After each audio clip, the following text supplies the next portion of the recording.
DSC అభ్యర్థులందరికీ నమస్కారం. మనం already chapter wise గా డిఎస్సి సిలబస్ అనేది కవర్ చేస్తున్నాం కదా. అందులో భాగంగా రేఖాగణితం జామెట్రీకి సంబంధించి 2 పార్ట్స్ అనేవి అప్లోడ్ చేయడం జరిగింది. ఎవరైనా చూడని వారు ఉంటే మన యూట్యూబ్ ఛానల్లో చూడండి. ఈ రోజు జామెట్రీలో పార్ట్ 3కి సంబంధించి త్రిభుజ కేంద్రాలు చాలా ఇంపార్టెంట్. త్రిభుజ కేంద్రాలకు సంబంధించి టాపిక్ అనేది డిస్కషన్ చేసుకుందాం. త్రిభుజ కేంద్రాలు, సెంటర్స్.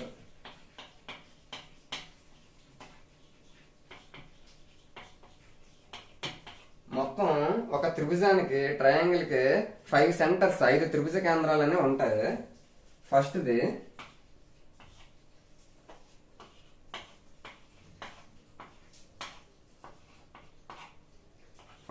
గురుత్వ కేంద్రం. దీనిని మనకి కేంద్ర భాసము అని కూడా అంటాడు. ఇంగ్లీష్ లో సెంట్రాయిడ్ అని పిలుస్తారు. దీనిని క్యాపిటల్ జీతో మనకి సూచిస్తాము. నెక్స్ట్ సెకండ్ది లంబ కేంద్రం.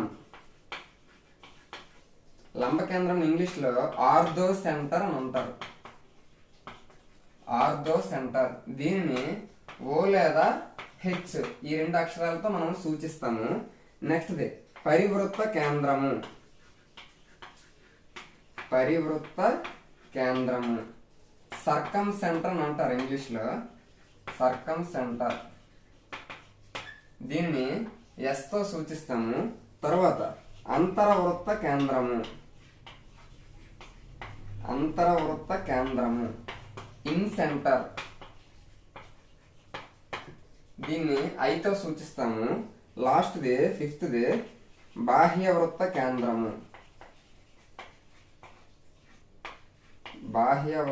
కేంద్రము. దీన్ని ఎక్స్ సెంటర్ అని పిలుస్తారు. ఈతో సూచిస్తాము. ఈ విధంగా త్రిభుజ కేంద్రాలకు సంబంధించి మొత్తం 5 ఉంటాయి. గురుత్వ కేంద్రము, సెంట్రాయిడ్, లంబ కేంద్రము, ఆర్థో సెంటర్, పరివృత్త కేంద్రము, సర్కమ్ సెంటర్, అంతర్వృత్త కేంద్రము, ఇన్ సెంటర్, బాహ్యవృత్త కేంద్రము, ఎక్స్ సెంటర్. ఈ 5 కేంద్రాల్లో మొదటిది గురుత్వ కేంద్రము, సెంట్రాయిడ్ గురించి తెలుసుకున్నాం. గురుత్వ కేంద్రము అని చెప్పుకున్నాం కదా. కేంద్ర భాసము, దాన్ని ఇంగ్లీష్ లో సెంట్రాయిడ్ అంటారు, జీతో సూచిస్తారు. ఏంటి మరి గురుత్వ కేంద్రం అంటే, మనకి త్రిభుజంలోని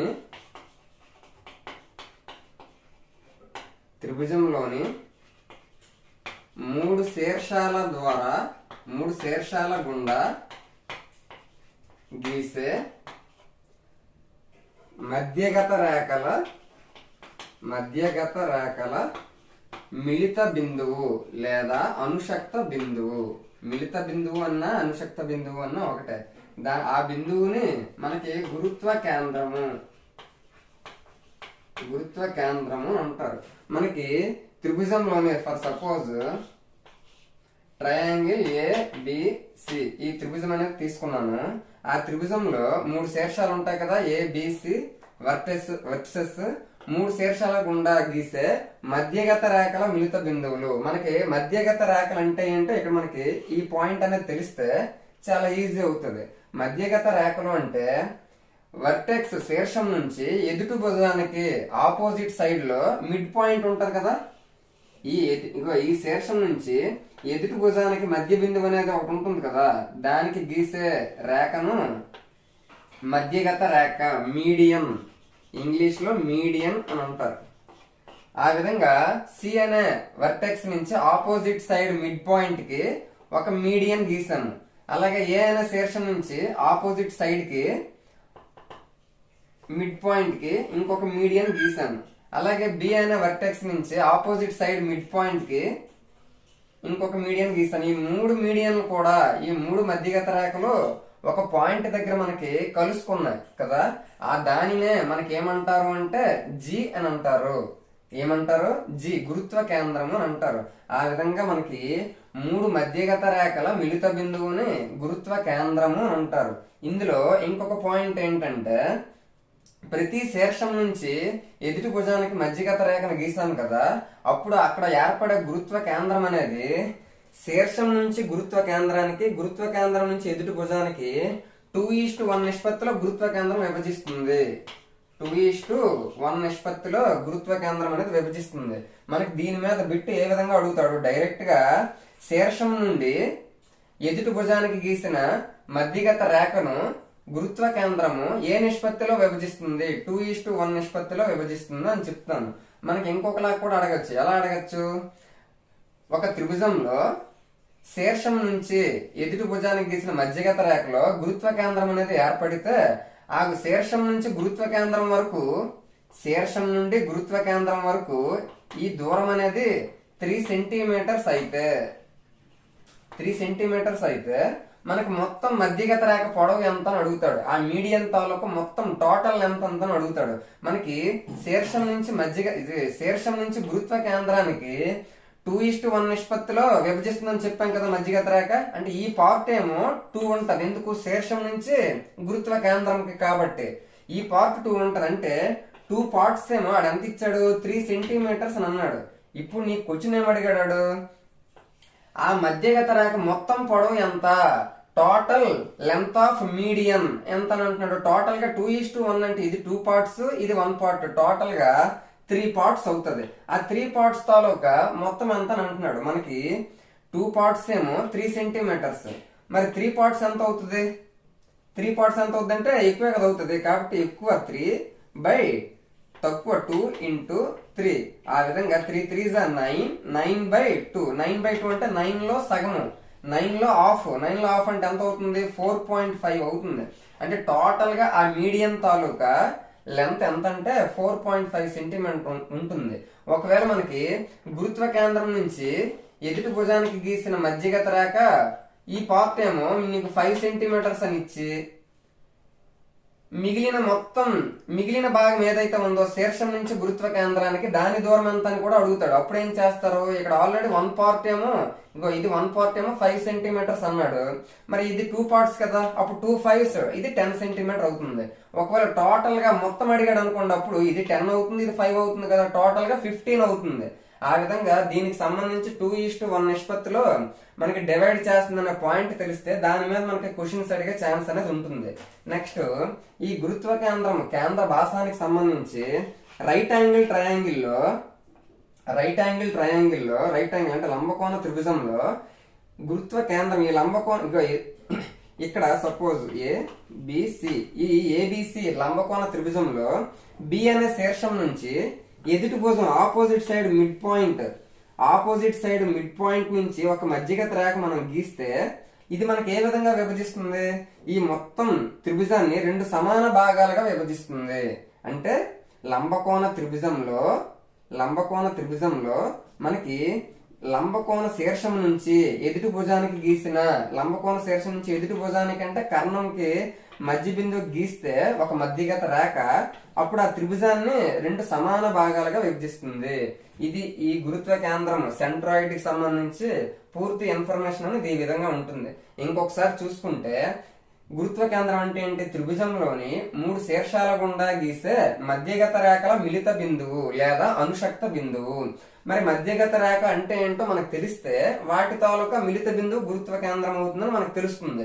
మరి మధ్యగత రేఖ అంటే ఏంటి, ఒక త్రిభుజంలోని ఏదైనా ఒక శీర్షం నుంచి దాని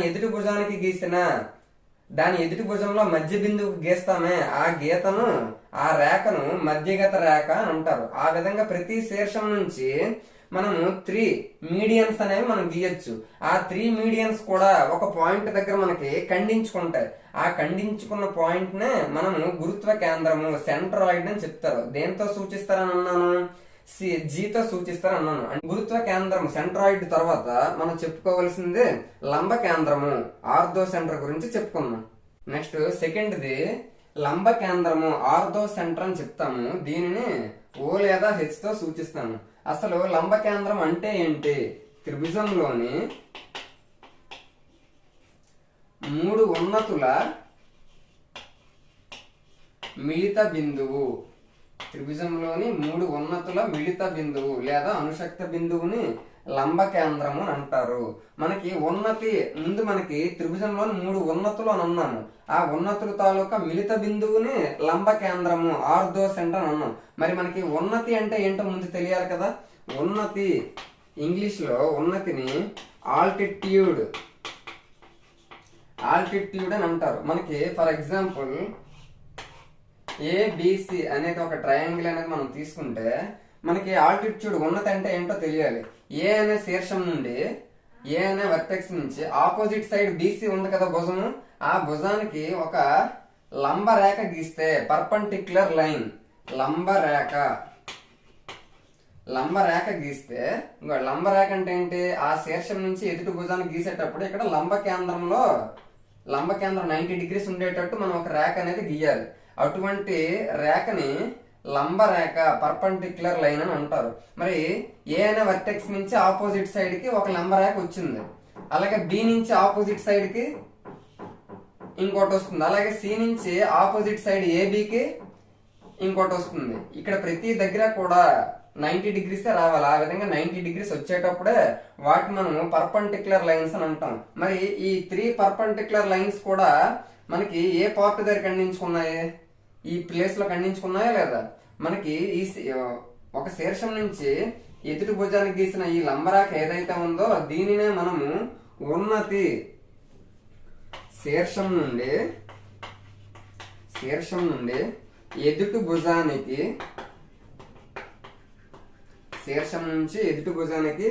గీసిన లంబరేఖను ఉన్నతి అంటాము. శీర్షం నుంచి ఎదుటి భుజానికి గీసిన లంబరేఖను ఉన్నతి అంటాం. ఆ విధంగా ఏ అనే వర్టెక్స్ నుంచి ఒక ఆల్టిట్యూడ్ ఉన్నతి వచ్చింది, బి నుంచి ఇంకోటి వచ్చింది, సి నుంచి ఇంకోటి వచ్చింది. ఆ విధంగా ఆ 3 ఉన్నతులు కూడా ఒక ప్లేస్ లో మనకి ఖండించుకున్నాయి ఒక బిందువు దగ్గర. ఆ బిందువునే మనము లంబ కేంద్రము ఆర్థో సెంటర్ అని అంటాం. ఆ బిందువునే ఆర్థో సెంటర్ అని చెప్తాం. అంటే మనకి ఇంతకు ముందు చెప్పుకున్న దాంట్లో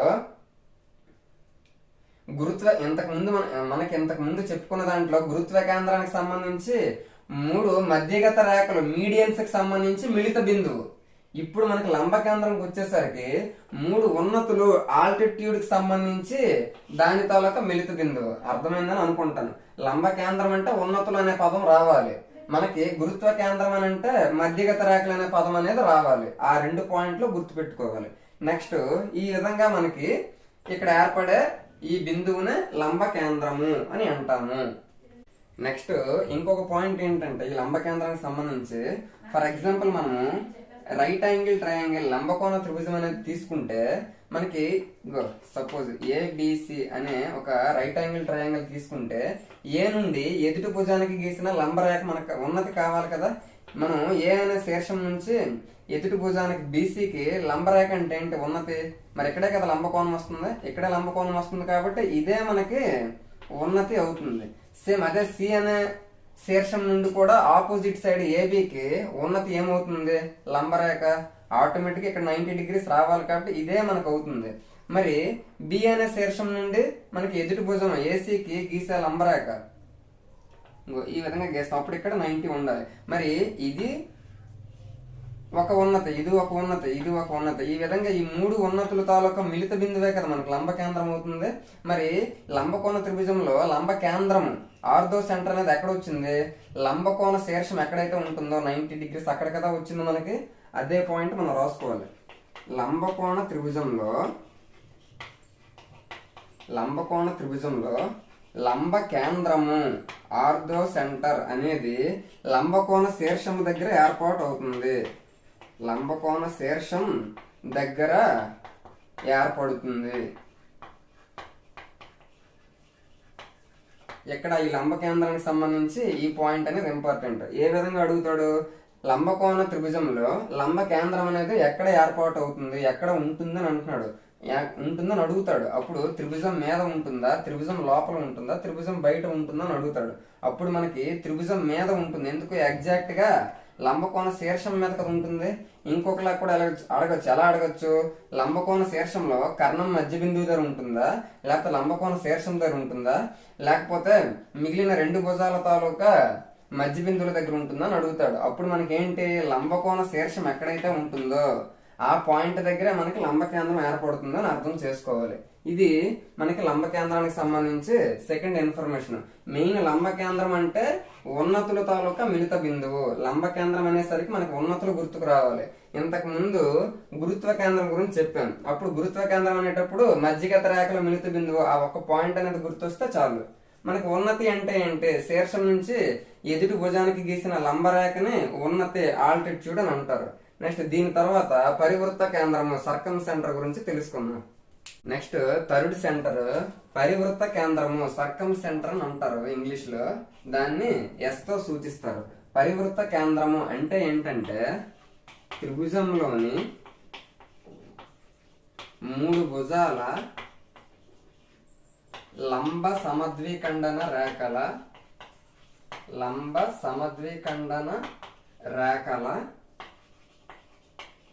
మిలిత బిందువు. త్రిభుజంలోని 3 భుజాల లంబ సమద్విఖండన రేఖల మిలిత బిందువు. లంబ సమద్విఖండన రేఖ అంటే దీన్ని ఇంగ్లీష్ లో పెర్పెండిక్యులర్ బైసెక్టర్. ఇప్పుడు మనకి ఫర్ సపోజ్ ట్రయాంగిల్ ఏబిసి అనేది ఒక త్రిభుజం అనేది తీసుకుంటే అందులో మనకి 3 సైడ్స్ ఉంటాయి. ఏబి, బిసి, సిఏ, ఈ విధంగా 3 సైడ్స్ ఉంటాయి కదా. ఆ 3 సైడ్స్ కి మనకి లంబ సమద్విఖండన రేఖలు అని అంటున్నాడు, పర్పెండిక్యులర్ బైసెక్టర్స్. మనకి ఈ ఏబి అనే ఈ సైడ్ లో లంబ అంటే లంబరేఖ అనేది ఏర్పాటు అవ్వాలి. అంటే ఇది ఒక లంబరేఖ, ఇది కూడా ఒక లంబరేఖ. అంటే ఏబి అనే సైడ్ లో మనం ఎన్ని లంబరేఖలు గీయొచ్చు అంటే చాలా ఎక్కువ లంబరేఖలు అనేది గీయొచ్చు. కానీ మనకు అక్కడ ఏమన్నాడు? లంబ సమద్విఖండన, ద్విఖండన. సమ అంటే ఈక్వల్, ద్వి అంటే రెండు సమాన భాగాలుగా ఆ భుజాన్ని విడదీసి ఒక లంబరేఖ గీయాలి అని అంటున్నాడు. మరి ఈ ఏబి అనే సైడ్ లో సెంటర్ పాయింటే కదా 2 సమాన భాగాలుగా మనకు విడగొడుతుంది. సెంటర్ పాయింట్ 2 సమాన భాగాలుగా విడగొడుతుంది. దాని నుంచి మనకి ఒక పెర్పెండిక్యులర్ లైన్ అనేది గీయమంటున్నాడు. ఇప్పుడు ఇక్కడ 90 ఉంటుంది. అలాగే ఈ సైడ్ ని 2 ఈక్వల్ పార్ట్స్ గా డివైడ్ చేస్తుంది. మరి ఇది మనకి పర్పెండిక్యులర్ బైసెక్టర్ అయింది. అలాగే బీసీ అనే సైడ్ నుంచి కూడా ఇంకొక పర్పెండిక్యులర్ బైసెక్టర్ అనేది మనం ఏర్పాటు చేయొచ్చు.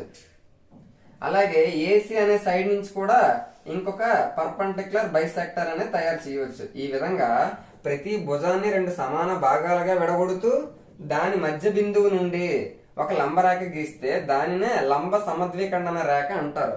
ఆ విధంగా ప్రతి సైడ్ నుంచి కూడా మనము ఒక లంబ సమద్విఖండన రేఖలు అనేవి గీస్తాం. మొత్తం 3 భుజాలు కాబట్టి 3 లంబ సమద్విఖండన రేఖలు వచ్చాయి. మరి ఆ 3 లంబ సమద్విఖండన రేఖలు కూడా ఒక పాయింట్ దగ్గర అనేది మనకి ఏమైంది? ఆ 3 కూడా ఒక పాయింట్ దగ్గర కలిసాయి. ఆ పాయింట్ ని ఆ 3 ఖండించుకునే బిందువు ఏదైతే ఉందో ఆ మిలిత బిందువునే మనం ఏమంటారు? పరివృత్త కేంద్రము, సర్కమ్ సెంటర్ అని అంటారు. ఆ బిందువునే మనము పరివృత్త కేంద్రము, సర్కమ్ సెంటర్ అని చెప్తారు. మరి దాన్ని ఎస్ తో సూచిస్తామని చెప్పాం కదా.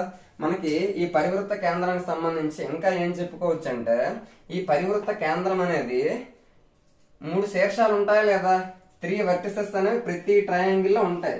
ప్రతి శీర్షం నుంచి సమానమైన దూరంలో ఉంటుంది. ప్రతి శీర్షం నుండి సమాన దూరంలో ఉంటుంది. సమాన దూరంలో పరివృత్త కేంద్రం ఉంటుంది.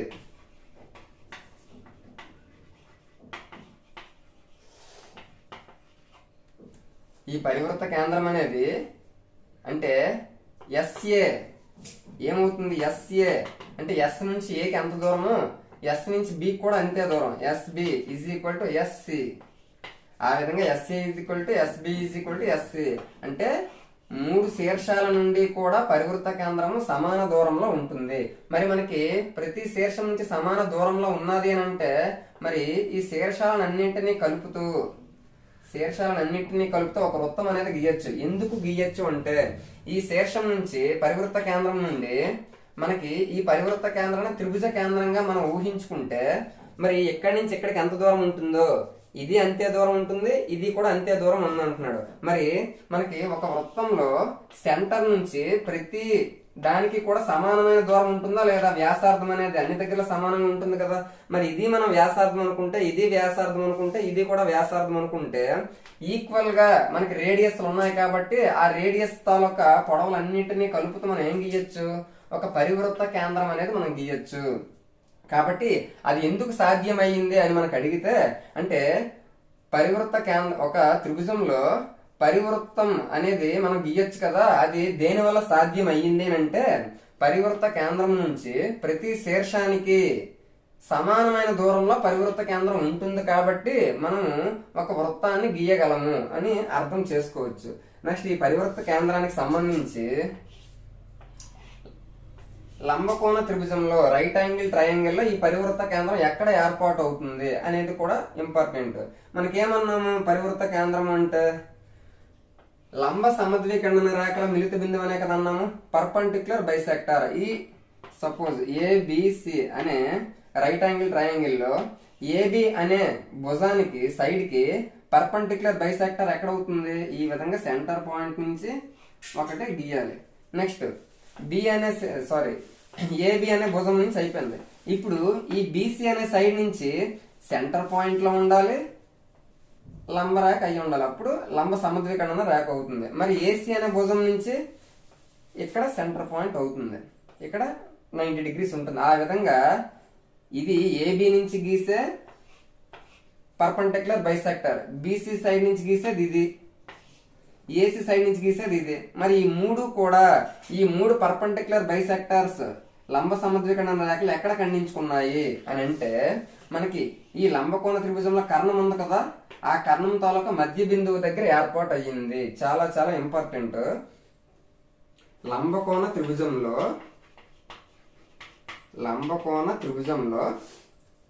పరివృత్త కేంద్రము సర్కం సెంటర్ అనేది కర్ణము మధ్య బిందువు దగ్గర ఏర్పాటు అవుతుంది. కర్ణం తాలూకా మధ్య బిందువు దగ్గర ఏర్పాటు అవుతుంది. ఇది చాలా చాలా ఇంపార్టెంట్ పాయింట్. ఇంకొకసారి దీనికి సంబంధించి చూసుకుంటే పరివృత్త కేంద్రము సర్కం సెంటర్ అంటారు, ఎస్ తో సూచిస్తారు. త్రిభుజంలోని 3 భుజాల లంబ సమద్విఖండన రేఖల మిలిత బిందువు. మనకి లంబ సమద్విఖండన రేఖ అంటే ఏంటో తెలిస్తే అలాంటి ప్రతి త్రిభుజానికి కూడా 3 ఉంటాయి కాబట్టి ఆ 3 కూడా ఒక పాయింట్ దగ్గర ఖండించుకుంటాయి. ఆ మిలిత బిందువునే పరివృత్త కేంద్రం అని అంటారు. మరి మనకి లంబ సమద్విఖండన రేఖ అంటే ఏంటి? ఒక భుజం తాలూకా మధ్య బిందువు నుండి లంబంగా లంబకోణం ఏర్పడేటట్టు ఒక రేఖను గీస్తే, ఈ భుజం నుంచి ఒక రేఖను మనం గీసేటప్పుడు ఇక్కడ 2 సమానమైన భాగాలుగా విడగొట్టాలి. అలాగే లంబకోణం కూడా ఏర్పడాలి. ఆ విధంగా గీసే మన రేఖని లంబ సమద్విఖండన రేఖ, పర్పెండిక్యులర్ బైసెక్టర్ అని అంటారు. ఆ విధంగా ప్రతి భుజం నుంచి 3 భుజాలు ఉంటాయి కాబట్టి 3 లంబ సమద్విఖండన రేఖలు వస్తాయి. ఆ 3 లంబ సమద్విఖండన రేఖలు కూడా ఎక్కడైతే కలుసుకుంటాయో ఆ కేంద్రాన్ని మనం పరివృత్త కేంద్రం అని అంటారు. అలాగే పరివృత్త కేంద్రం అనేది త్రిభుజంలోని ప్రతి శీర్షం నుంచి సమానమైన దూరంలో ఉంటుంది. మరి ప్రతి శీర్షం నుంచి సమానమైన దూరంలో ఉంటుంది కాబట్టి SA is equal to SB is equal to SC, SA is equal to SB is equal to SC అనేది అవుతుంది. నెక్స్ట్ మనకి సమానమైన శీర్షాల నుంచి సమానమైన దూరంలో ఉంటుంది కాబట్టి మనం ఈ శీర్షాన్ని త్రిభుజ కేంద్రంగా వృత్త కేంద్రంగా ఊహించుకొని ఒక వృత్తాన్ని కూడా గీయచ్చు. నెక్స్ట్ ఇంకా ఇందులో పాయింట్ ఏంటంటే లంబకోణ త్రిభుజంలో రైట్ యాంగిల్ ట్రయాంగిల్ లో మనకి సర్కం సెంటర్ ఎక్కడ ఏర్పాటు అవుతుందంటే ఈ కర్ణం తాలూకా మధ్య బిందువు దగ్గర ఏర్పాటు అవుతుంది. ఇది పరివృత్త కేంద్రానికి సంబంధించి. దీని తర్వాత అంతర్వృత్త కేంద్రం ఇన్ సెంటర్ గురించి చూద్దాం. నెక్స్ట్ ది 4th ది అంతర్వృత్త కేంద్రం ఇన్ సెంటర్. దీనిని మనము ఐతో సూచిస్తాము. అసలు అంతర్వృత్త కేంద్రం అంటే ఏంటి? త్రిభుజంలోని 3 కోణాల సమద్విఖండన రేఖల మిళిత బిందువుని అంతర్వృత్త కేంద్రము ఇన్ సెంటర్ అని అంటారు. మరి 3 కోణాల సమద్విఖండన రేఖల కోణాల తాలూకా సమద్విఖండన రేఖలు. ఇంతకు ముందు సర్కం సెంటర్ ఇది పరివృత్త కేంద్రం గురించి చెప్పుకునేటప్పుడు భుజం తాలూకా లంబ సమద్విఖండన రేఖలు అని అన్నాం. ఇప్పుడు మనకి కోణాల సమద్విఖండన రేఖలు అని అంటున్నాడు. అంటే ఫర్ ఎగ్జాంపుల్ మనకి కోణ సమద్వికర్ణన రేఖ అంటే ఏంటో చూద్దాం. యాంగిల్ బైసెక్టార్ అని అంటారు ఇంగ్లీష్ లో. కోణ సమద్వికర్ణన రేఖను angle bisector. For example ABC అనేది ఒక ట్రయాంగిల్ మనం తీసుకుంటే ఆ ట్రయాంగిల్ లో మనకి ఎన్ని యాంగిల్స్ ఉంటాయి? 3 యాంగిల్స్ అని ఉంటాయి. Angle A, angle B, angle C. ఇప్పుడు మనకి యాంగిల్ బి దగ్గర చూసుకుంటే కొంత కోణం ఎంత కొంత ఉండే ఉంటుంది కదా. ఫర్ సపోజ్ ఇక్కడ 70 ఉంటే ఇక్కడ సపోజ్ 50 ఉంటే 70 50 ఎంత అయింది? 120 అయింది. మనకి internal angles some of interior angles ఎంత అవుతుంది? 180 అవుతుంది కదా ఒక ట్రయాంగిల్ లో. మరి 70 50 120 అయిపోతే ఇది మనకి 60 అవుతుంది. ఇప్పుడు మనకి కావాల్సిందంటే కోణ సమద్వికర్ణన రేఖ యాంగులర్ బైసెక్టర్ అంటున్నాడు. ఇప్పుడు ఇక్కడ ఏదైతే కోణం ఉందో 50 ఉంది కదా, ఇక్కడ యాంగిల్ ఎంత ఉందో 50 ఉంది. ఆ 50ని 2 పార్ట్స్ గా మనం విడదీసుకుంటూ ఒక రేఖ అనేది గీయాలి. అంటే ఈ విధంగా గీసేటప్పుడు ఇక్కడ 25 ఇక్కడ 25 అనేది రావాలి. అప్పుడు ఈ రేఖ ఏదైతే ఉందో ఈ రేఖను మనము కోణ సమద్వికర్ణన రేఖ అంటారు. మనము బి అనే కోణం నుంచి ఒక కోణ సమద్వికర్ణన రేఖ యాంగులర్ బైసెక్టర్ గీసాము. అలాగే సి అనే దాని నుంచి ఇక్కడ 30 30 చేశారు అనుకోండి. ఇప్పుడు 60 ఉంది కదా, 30 30 చేస్తూ ఒకటి వస్తుంది. అలాగే ఏ అనే దగ్గర 70 డిగ్రీస్ ఉంది. మరి ఇక్కడ 35 35 చేస్తూ ఒకటి వస్తుంది. ఆ విధంగా కోణ సమద్విక ప్రతి కోణం నుండి కోణ సమద్వికర్ణన రేఖలు గీసేటప్పుడు ఆ 3 కోణ సమద్వికర్ణన రేఖలు కూడా ఒక పాయింట్ దగ్గర కలుసుకుంటాయి. మరి ఆ 3 రేఖల తాలూకా మిలిత బిందువు ఏదైతే ఉందో దానినే మనము అంతర్వృత్త కేంద్రము ఐ అని అంటారు. దానినే మనము అంతర్వృత్త కేంద్రము ఐ అంటారు. ఇప్పుడు దీని పాయింట్ నుంచి ఇంకా మనం ఇంకేం తెలుసుకోవచ్చు అంటే చెప్తే అర్థమైంది కదా. అంతర్వృత్త కేంద్రం అంటే త్రిభుజంలో 3 కోణాల సమద్వికర్ణన రేఖల మిలిత బిందువు. త్రిభుజంలోని 3 కోణాల సమద్విఖండన రేఖల మిలిత బిందువు దానిని ఇన్ సెంటర్ అంతర్వృత్త కేంద్రం అని అంటారు. అలాగే ఇంకా ఈ త్రిభుజం నుంచి మనం ఏం తెలుసుకోవచ్చు అంటే ఈ అంతర్వృత్త కేంద్రం నుంచి ఈ అంతర్వృత్త కేంద్రం ఏదైతే ఉందో అది ఇంతకు ముందు మనం ఏం చెప్పుకున్నాము? పరివృత్త కేంద్రం అనేది ప్రతి శీర్షం నుంచి సమానమైన దూరంలో ఉంటుందని అనుకున్నాం. ఇప్పుడు మనకి ఈ అంతర్వృత్త కేంద్రం అనేది ప్రతి భుజానికి సమానమైన దూరంలో ఉంటుంది. ఇంకా ఇక్కడి నుంచి ఇక్కడికి ఎంత దూరం అయితే ఉంటుందో సేమ్ ఇది అంతే దూరం ఉంటుంది, ఇది కూడా అంతే దూరం ఉంటుంది. మరి 3 భుజాలు సమానం అయినప్పుడు వాటిని కలుపుకుంటూ కూడా ఒక ఏంటి ఏర్పాటు చేయగలిగాము? ఒక సర్కిల్ అనేది ఏర్పాటు చేయగలిగాము. ఎందుకు సర్కిల్ లోపల నుంచి ఏర్పాటు చేయగలిగాము అంటే మనకి ఈ ఇన్ సెంటర్ ఏదైతే ఉందో అది ప్రతి సైడ్ కి కూడా ఈక్వల్ డిస్టెన్స్ లో ఉంటుంది. మరి ఇక్కడ మనకి సర్కిల్ తాలూకా రూల్ ఏంటి? సెంటర్ నుంచి ప్రతి దానికి రేడియస్ అనేది ఈక్వల్ గా ఉంటుందా లేదా? ఈక్వల్ గా ఉంటుంది. మరి ఇది సెంటర్ అనుకుంటే ఇది రేడియస్ సమానం, ఇది సమానం, ఇది సమానం. ఆ విధంగా రేడియస్ 3 కలుపుకుంటూ ఒక అంతర్వృత్తాన్ని అనేది మనం గీయగలిగామా లేదా? ఆ పాయింట్ కూడా మనం నేర్చుకోవాలంటే అంతర్వృత్త కేంద్రం త్రిభుజంలోని ప్రతి భుజానికి సమాన దూరంలో ఉంటుంది. సమానమైన దూరంలో ఉంటుంది. Equal distance from every side. ప్రతి భుజం నుంచి సమానమైన దూరంలో అంతర్వృత్త కేంద్రం అనేది ఉంటుంది. సేమ్ నెక్స్ట్ ఇంకా దీని నుంచి మనం ఇంకా ఏం తెలుసుకోవచ్చు అంటే అంతర్వృత్త కేంద్రం ఇన్ సెంటర్ సంబంధించి ఇంకొకసారి మనం చూస్తే త్రిభుజంలో 3 కోణాల సమద్విఖండన రేఖల మిలిత బిందువు. ఇంతకు ముందు మనం పరివృత్త కేంద్రంలో భుజాల తాలూకు లంబ సమద్విఖండన రేఖలు, ఇక్కడ అంతర్వృత్త కేంద్రంకి వచ్చేసరికి కోణాల సమద్విఖండన రేఖలు యాంగులర్ బైసెక్టర్స్ అని అంటున్నాడు. మనకి ప్రతి త్రిభుజంలో 3 కోణాలు ఉంటాయి కాబట్టి ప్రతి కోణం నుండి కూడా కోణ సమద్విఖండన రేఖ మనం గీయొచ్చు. ఆ విధంగా 3 కోణ సమద్విఖండన రేఖలు గీస్తే ఆ 3 కోణ సమద్విఖండన రేఖలు ఏ పాయింట్ దగ్గర అయితే ఖండించుకుంటాయో ఆ మిలిత బిందువునే మనం అంతర్వృత్త కేంద్రం అని అంటారు. మరి అంతర్వృత్త కేంద్రం అనేది ఆ త్రిభుజంలోని ప్రతి భుజానికి సమానమైన దూరంలో ఉంటుంది. మరి సమానమైన దూరంలో ఉంటుంది కాబట్టి మనము ఆ త్రిభుజం లోపల అంతర్వృత్తం అనేది గీయగలము. కాబట్టి దీనికి అంతర్వృత్త కేంద్రం అనే పేరు వచ్చింది. ఇది అంతర్వృత్త కేంద్రానికి సంబంధించి. దీని తర్వాత మనం బాహ్య వృత్త కేంద్రము ఎక్స్ సెంటర్ గురించి చూద్దాం. నెక్స్ట్ లాస్ట్ సెంటర్ బాహ్య వృత్త కేంద్రము, ఎక్స్ సెంటర్ అని అంటారు, ఇంగ్లీష్ లో ఈతో సూచిస్తారు. మనకి బాహ్య వృత్త కేంద్రము అంటే త్రిభుజంలోని ఒక అంతరకోణ సమద్విఖండన రేఖ మిగిలిన రెండు కోణాల బాహ్య కోణ సమద్విఖండన రేఖల మిళిత బిందువు. అంటే ఫర్ సపోజ్ ఒక ట్రయాంగిల్ తీసుకుంటే ట్రయాంగిల్ ఏ బి సి అనే 3 ట్రయాంగిల్స్ తీసుకుంటే మనకి ఇక్కడ ఎంత కోణం ఉంటుందో అందులో ఎగ్జాక్ట్ గా ఇది లోపల ఇంటీరియర్ యాంగిలే కదా, ఒక కోణం తాలూకు ఇంటీరియర్ యాంగిల్ కి కోణ సమద్విఖండన రేఖ యాంగులర్ బైసెక్టర్ చేయమంటున్నాడు.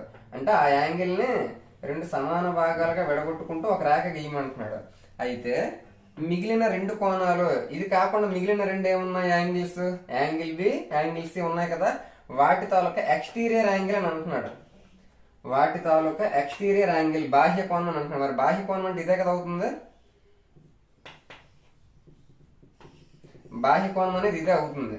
మరి ఈ బాహ్య కోణం తాలూకా సమద్విఖండన రేఖ, ఈ బాహ్య కోణం తాలూకా ఈ ఎక్స్టీరియర్ యాంగిల్ బైసెక్టర్ చేయమంటున్నాడు. ఆ విధంగా దీన్ని సమానంగా ఈ కోణాన్ని సమాన భాగాలుగా చేస్తూ ఒక రేఖ గీయమంటున్నాడు. నెక్స్ట్ ఇక్కడ ఉండే యాంగిల్ ఏదైతే ఉందో ఎక్స్టీరియర్ యాంగిల్, దాన్ని కూడా సమాన భాగాలు విడగొట్టుకుంటూ ఒకటి చేయమంటున్నాడు.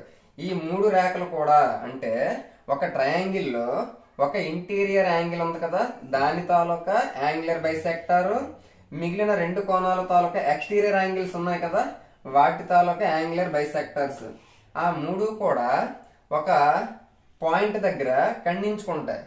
ఆ పాయింట్ నే మనము బాహ్య కేంద్రము ఎక్స్ సెంటర్ అని పిలుస్తారు.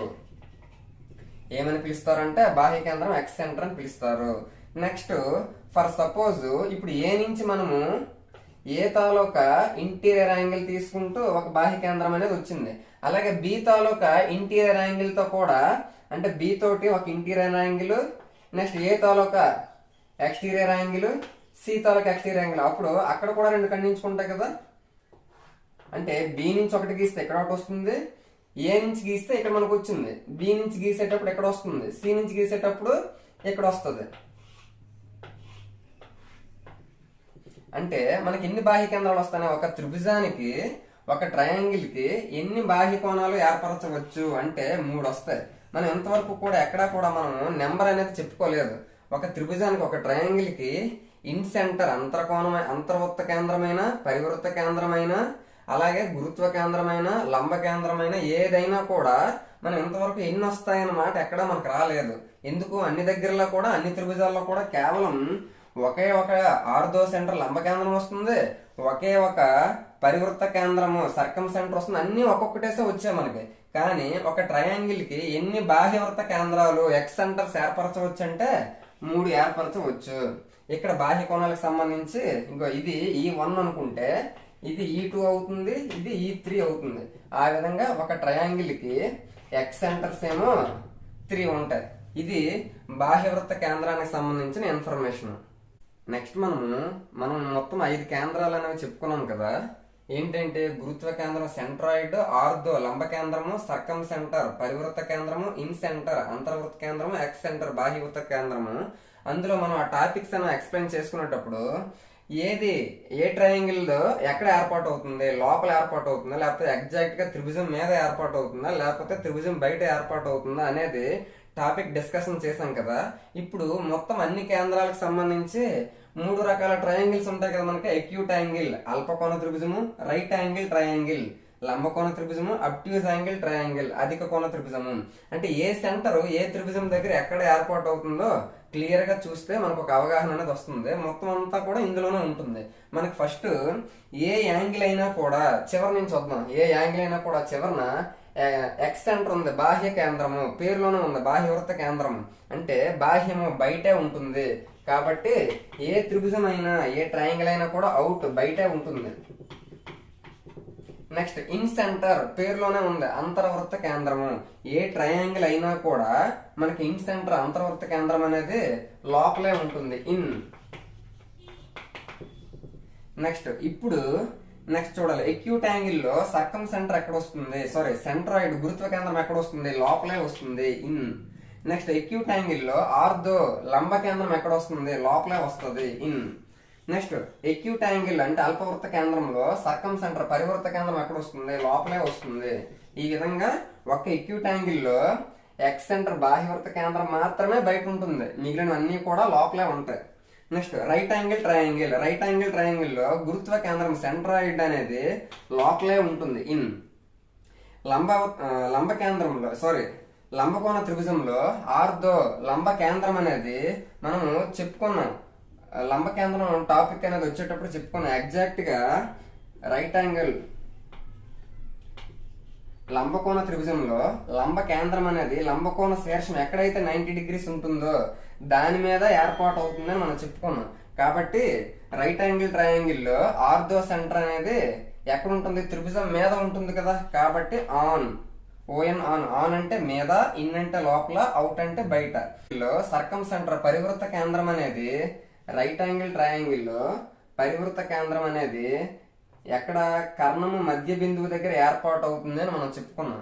రెండు మనం కన్ఫ్యూజ్ అయ్యేది ఎక్కడ అంటే లంబకోణ త్రిభుజంలో ఆర్థో సెంటర్ ఎక్కడ ఏర్పాటు అవుతుంది, నెక్స్ట్ సర్కమ్ సెంటర్ ఎక్కడ ఏర్పాటు అవుతుంది. ఆ రెండు దగ్గరలో కన్ఫ్యూజ్ అవుతుంది, మిగిలిన వాటిలో ఎక్కడ కూడా కన్ఫ్యూజన్ అనేది ఉండదు.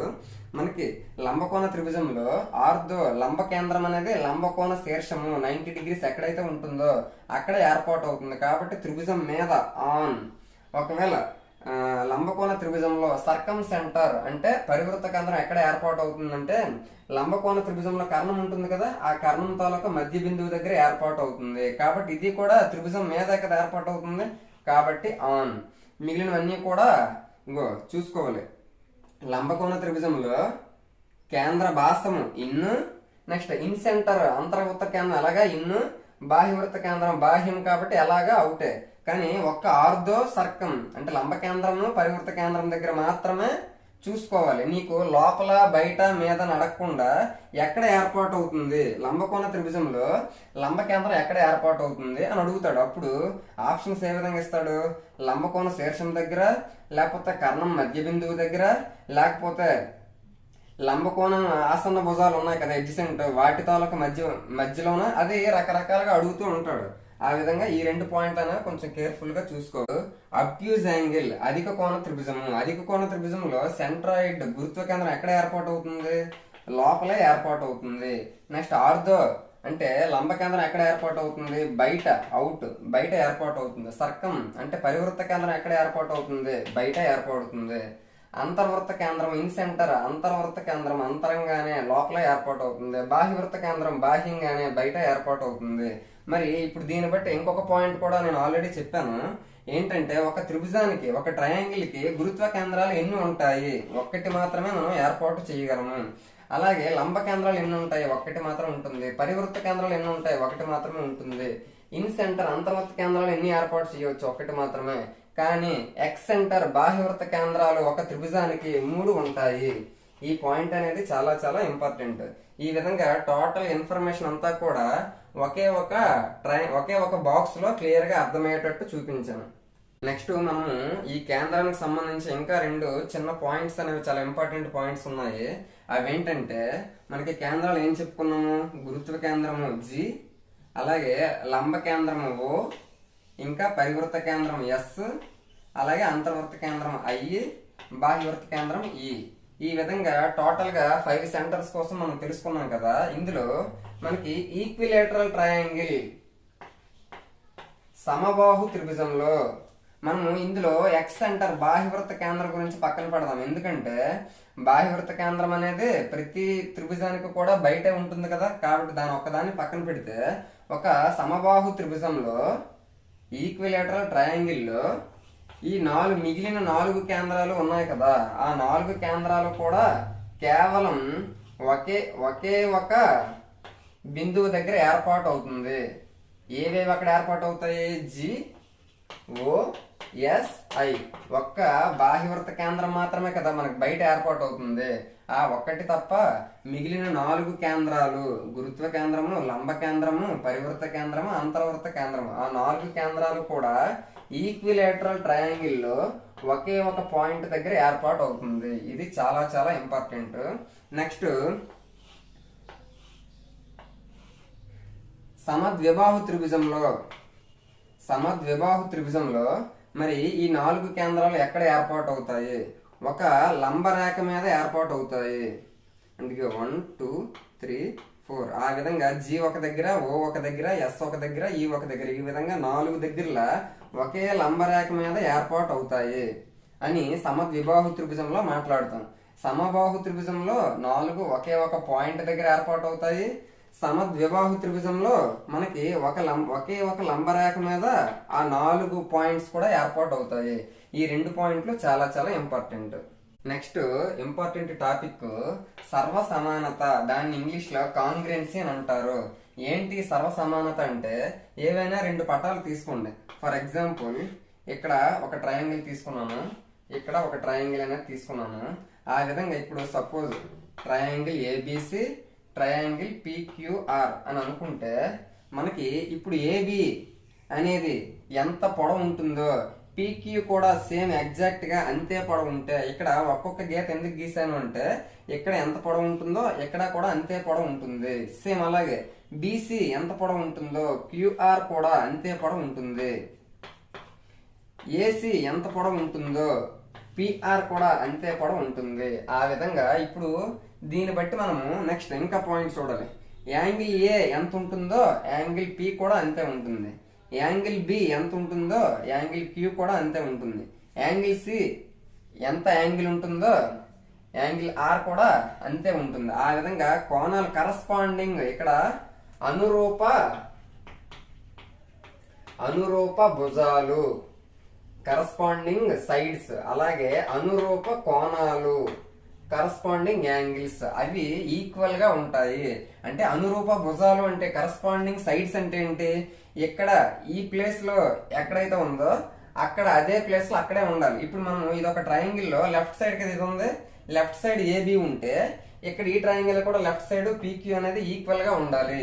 ఇక్కడ డౌన్ లో మనకి బీసీ ఉంటే ఎంత అయితే ఉందో అక్కడ కూడా డౌన్ లో క్యూఆర్ కూడా అంతే విధంగా ఉండాలి. ఆ విధంగా 2 పటాలు కూడా కొలతలన్నీ ఒకేలా ఉంటే ఈ 2 పటాలు కూడా మనకి ఎందులో ఉన్నాయంటే సర్వసమానత కలిగి ఉన్నాయి అని అంటాడు. సర్వసమానత కలిగి ఉన్నాయి.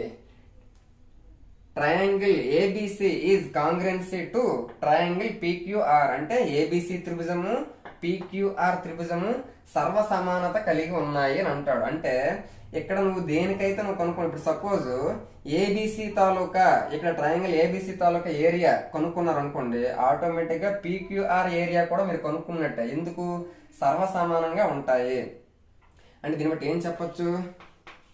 ఒకే ఆకారము, ఒకే పరిమాణము కలిగి ఉండే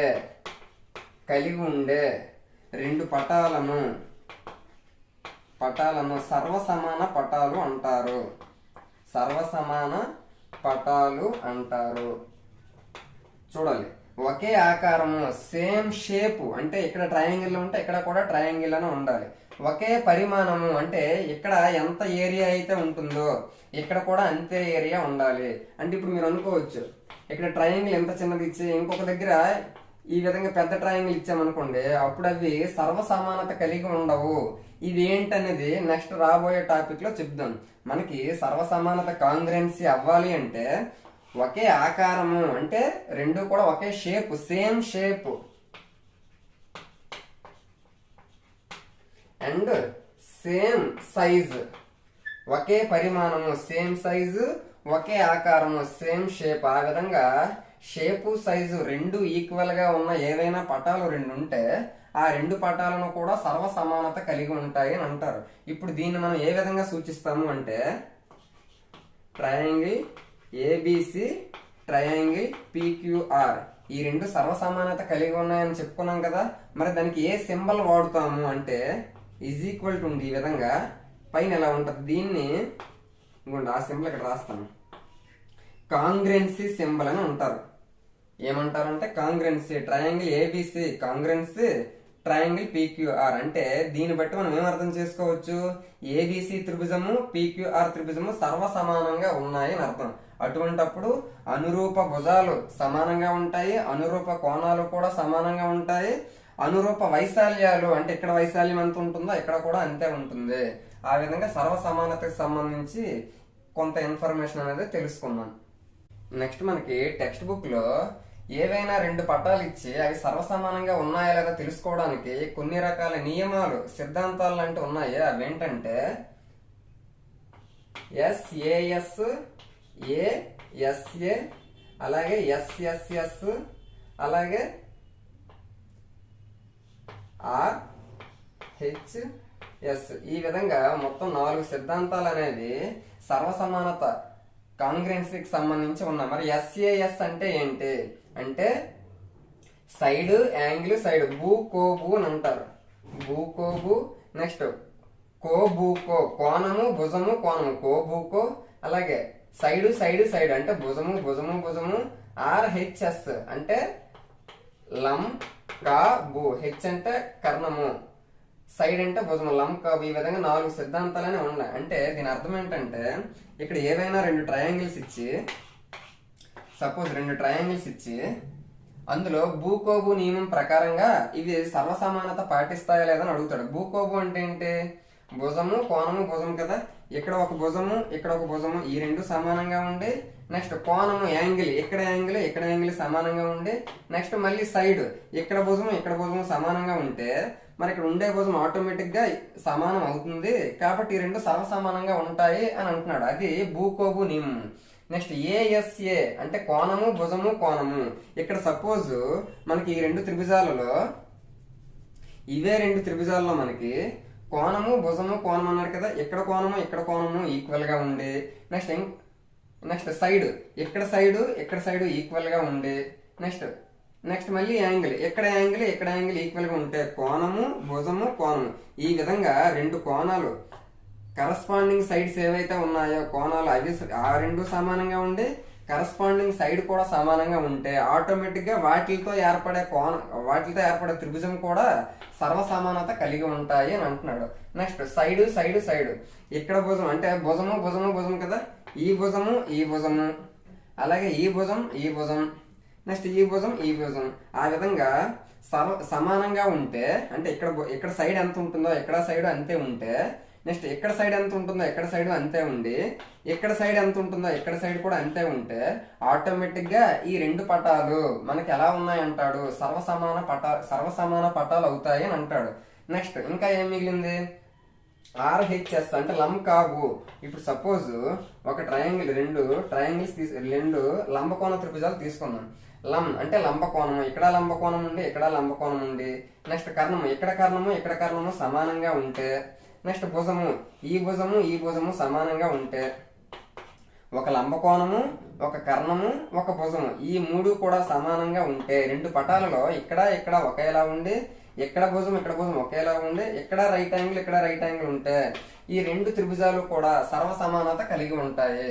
ఆ విధంగా మొత్తం మనకి 4 సిద్ధాంతాలు, నియమాలు లాంటివి ఉన్నాయి. ఏంటవి, భుజము, కోణము, భుజము, ఎస్ఏఎస్, కోణము, భుజము, కోణము, ఏఎస్ఏ, భుజము, భుజము, భుజము, ఎస్ఎస్ఎస్, ఆర్హెచ్ఎస్ అంటే లం కాబు, లంబకోణము, కర్ణము, భుజము. ఆ విధంగా 4 సిద్ధాంతాలకు సంబంధించి సర్వసమానత. దీని తర్వాత మనకి స్వరూపాలు అనే టాపిక్ గురించి చూద్దాం. నెక్స్ట్ స్వరూపాలు ఇంగ్లీష్ లో సిమిలర్ అని అంటారు. దానికి సింబల్ ఏంటంటే ఇది. ఇందాక మనం చెప్పుకునేటువంటి సర్వసమానత కాంగ్రెన్సీకి సంబంధించి ఈజ్ ఈక్వల్ టు ఉంటే దానిపైన ఈ విధంగా సింబల్ ఉంటే అది సర్వసమానతకు సంబంధించి. ఇప్పుడు మరి స్వరూపాలు అంటే ఏంటి, ఏవైనా 2 పటాల యొక్క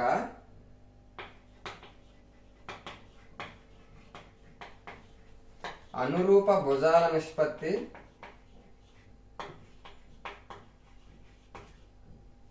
సమానంగా ఉంటే ఆ రెండు పటాలు స్వరూపాలు అవుతాయి. అంటే ఫర్ సపోజ్ ఇక్కడ నేను ఒక ట్రయాంగిల్ ఇచ్చాను, ఇక్కడ ఒక ట్రయాంగిల్ ఇచ్చాను. మరి ఈ రెండింటికి డిఫరెన్స్ ఏంటంటే ఫర్ సపోజ్ ఇప్పుడు ట్రయాంగిల్ ఏబిసి, ట్రయాంగిల్ పిక్యూఆర్ ఈ విధంగా ఇస్తే ఇందులో ఈ రెండు కూడా సర్వసమానత కలిగి ఉంటాయని ఎలా చెప్తాము అంటే, ఇక్కడ సపోజ్ ఏబి అనే సైడ్ ఉంది కదా, అది 4 సెంటీమీటర్స్ అనుకోండి. ఇక్కడ పీక్యూ దీనికి అదే కరస్పాండింగ్ సైడ్ అనేది 4 తాలూకా మల్టిపుల్ అయినా అవ్వాలి, అంటే గుణిజమైన అవ్వాలి, లేకపోతే దాని తాలూకా కారణాంకమైన అవ్వాలి. ఇప్పుడు దీనికంటే ఇది పెద్దదే ఉంది కాబట్టి దీని తాలూకా మల్టిపుల్ అంటే 8 అయినా ఉండొచ్చు, లేకపోతే 4 3 12 అయినా ఉండొచ్చు. ఆ విధంగా ఉండాలి. ఇప్పుడు చూడండి, ఫర్ సపోజ్ ఇక్కడ 4 ఉంది కదా, ఇక్కడ 8 ఉంది అనుకోండి. అంటే 4ని ఇంటూ 2 చేస్తే ఇక్కడ 8 వచ్చింది. మరి ఒక దగ్గర ఇంటూ 2 చేస్తే 8 వచ్చింది కదా. సేమ్ ఇక్కడ సపోజ్ బీసీ అనేది ఉంది. బీసీ ఒకవేళ 5 సెంటీమీటర్ ఉంది అనుకోండి, మరి ఇక్కడ కూడా 2a చేయాలి. అప్పుడు ఇదంతా అవుతుంది, క్యూఆర్ 10 సెంటీమీటర్ అవుతుంది. నెక్స్ట్ ఏసీ అనేది ఒకవేళ 3 సెంటీమీటర్స్ ఉంటే 3 ఇంటూ 2 ఎంత 6, అంటే పిఆర్ అనేది 6 సెంటీమీటర్ ఉండాలి. ఆ విధంగా ఇక్కడ ఉన్న ట్రయాంగిల్ ఏదైతే ఉందో దానికి అనురూపంగానే ఉండాలి. అంటే అనురూప భుజాల నిష్పత్తి, కరస్పాండింగ్ సైడ్స్ తాలూకా రేషియో, అంటే PQ by AB. ఇక్కడ అనురూప భుజాలు ఇవే కదా, PQ AB corresponding sides is equal to next QR by BC is equal to AC by PR. ఇవన్నీ కూడా ఈక్వల్ గా ఉండాలి. ఈక్వల్ గా ఉన్నా లేదా చూద్దాం. PQ by AB అంటున్నాడు. PQ అంటే 8 by AB ఎంత 4 ఈజ్ ఈక్వల్ టు QR ఎంత 10 by BC ఎంత 5 is equal to AC sorry ఇక్కడ రివర్స్ లో రాశాను. PR by AC. PR ఎంత 6 by AC ఎంత 3. ఇప్పుడు చూడండి, 4 1s 4 2s అంటే 2 is equal to 5 1s 5 2s 2 is equal to 3 1s 3 2s 2. అన్ని దగ్గరలో కూడా 2 2 అనే ఒకే రకంగా వచ్చిందా లేదా. కాబట్టి అనురూప భుజాల నిష్పత్తి, కరస్పాండింగ్ సైడ్స్ రేషియో అనేది ఈక్వల్ గా ఉంటే ఆ రెండు పటాలు కూడా మనకి ఎలా ఉన్నాయంటే స్వరూపతను కలిగి ఉన్నాయి అని అర్థం. అంటే మనకి ఇంకా ఏం చెప్పొచ్చు ఈ స్వరూపాలకు సంబంధించి, ఒకే ఆకారం కలిగి ఉంటాయి, సేమ్ షేప్ ఉంటాయి. అంటే ఇక్కడ ట్రయాంగిల్ ఉంటే ఇక్కడ ట్రయాంగిలే ఉంటుంది, కానీ డిఫరెంట్ సైజ్, వేర్వేరు పరిమాణాలు కలిగి ఉంటాయి.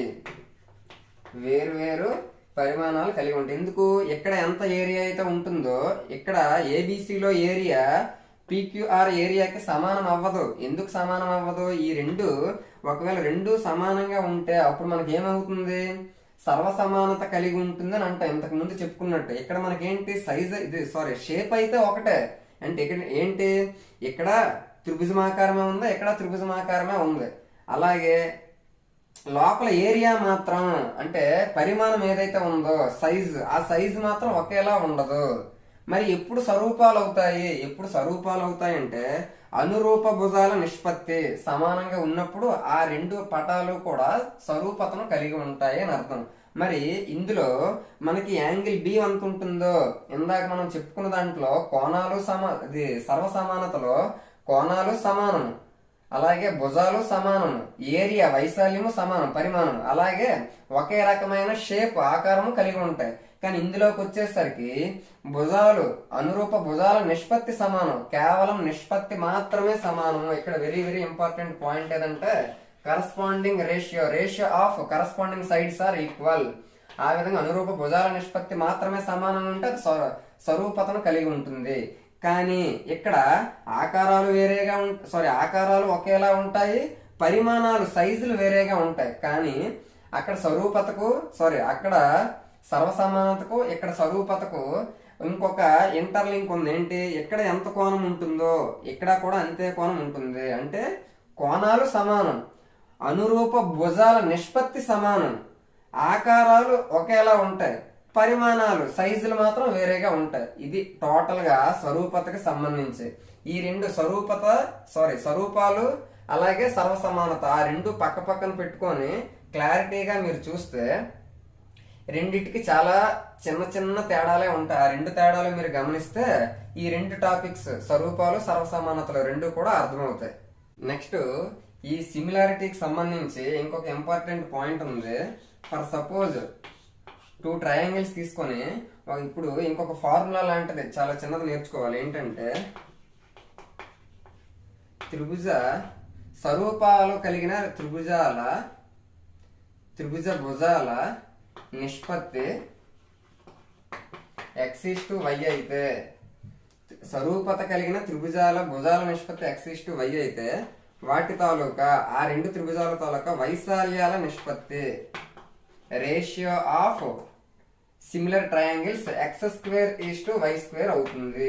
నీకు అడిగేటప్పుడు వాడు ఏమంటాడు, రెండు పటాలు స్వరూపతను కలిగి ఉన్నాయి, వాటి తాలూకా వైశాల్యాల నిష్పత్తి 49:25 అయితే వాటి తాలూకా భుజాల నిష్పత్తి ఏంటి అని అంటాడు. అంటే ఆల్రెడీ వైశాల్యాల నిష్పత్తి ఏరియా తాలూకా రేషియో వాడే ఇచ్చాడు, అంటే ఇందులో ఉన్నట్టు స్క్వేర్లో ఉన్నట్టు.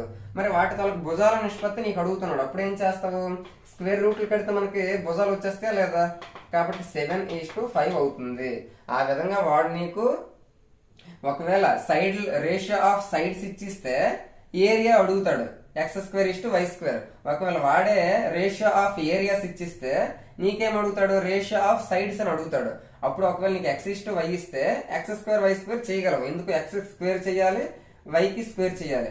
ఒకవేళ వాడే నీకు ఏరియాల తాలూకా నిష్పత్తి ఇచ్చిస్తే అప్పుడు వాటికి స్క్వేర్ రూట్ కడితే, అంటే x² కి స్క్వేర్ రూట్ కడితే x వస్తుందా లేదా, y² కి స్క్వేర్ రూట్ కడితే y వస్తుందా లేదా. అప్పుడు 49 √49 7, √25 5 ఆ విధంగా కట్టాలి. ఒకవేళ నీకు ఇదే కూర్చుని ఇంకాలా కూడా అడగచ్చు, స్వరూపత కలిగిన రెండు పటాల యొక్క త్రిభుజ భుజాల యొక్క చుట్టుకొలత అనేది x:y అయితే సేమ్ ఇక్కడ కూడా వైశాల్యాల నిష్పత్తి x²:y² అవుతుంది. అంటే రెండు త్రిభుజాలు ఇచ్చి, అంటే నీ క్వశ్చన్ ఏ విధంగా అడుగుతాడు, రెండు స్వరూపత కలిగిన త్రిభుజాలు ఉన్నాయి, ఆ త్రిభుజాల తాలూకా చుట్టుకొలతల నిష్పత్తి perimeter ratio of perimeters x:y, then calculate the ratio of areas అని అంటాడు. అప్పుడు ఏం చేయాలి, x²:y² కట్టాలి. అంటే భుజాల నిష్పత్తి x:y అన్నా, చుట్టుకొలత నిష్పత్తి x:y అన్నా, ఏరియాలు అడిగితే x²:y² చెయ్యాలి.